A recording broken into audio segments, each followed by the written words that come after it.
Hi, in this video we're going to attempt to fire a projectile. Now the way we're going to do this is here in our fire projectile method. We're going to look through all of the projectiles in the array to see if any of them aren't active. To do this we use this for each loop.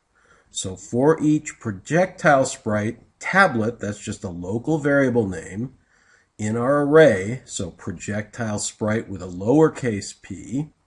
So for each one, we're going to look through each one, and then we're going to look to see if it's active. So if tablet, our local variable name for each one as we get to it, if tablet bool active equals false, so if we find one that's not active, we can fire it.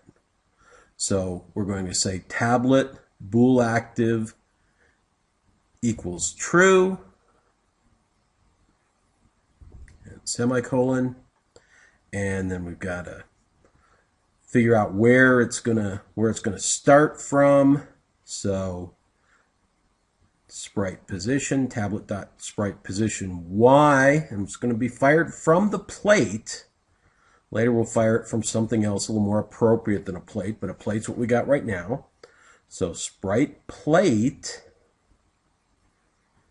dot sprite position dot y, which is the top of the plate. And we're going to move it down a little bit so it's sort of down behind the plate. So tablet dot sprite dims dot y.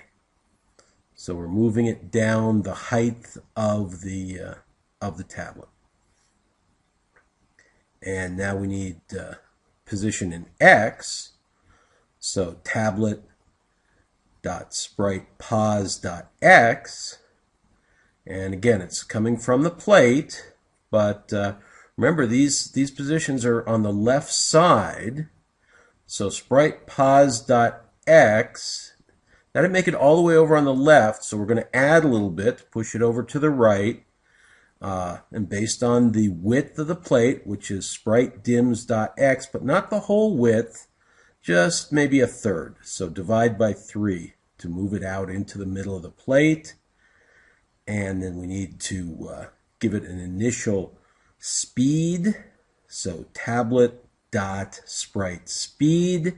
And this is y because we want them to go up. Remember, 0's at the top, so we want it to be a negative.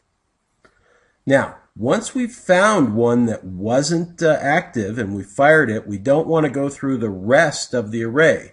So this return just says, okay, I'm done, stop, and sort of short circuits the rest of the for each. Otherwise, it'd go through all of them.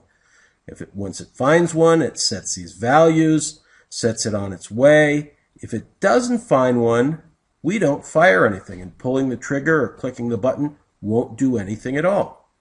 So that's good. We've got that all. And now we're just going to save, and we're done for now.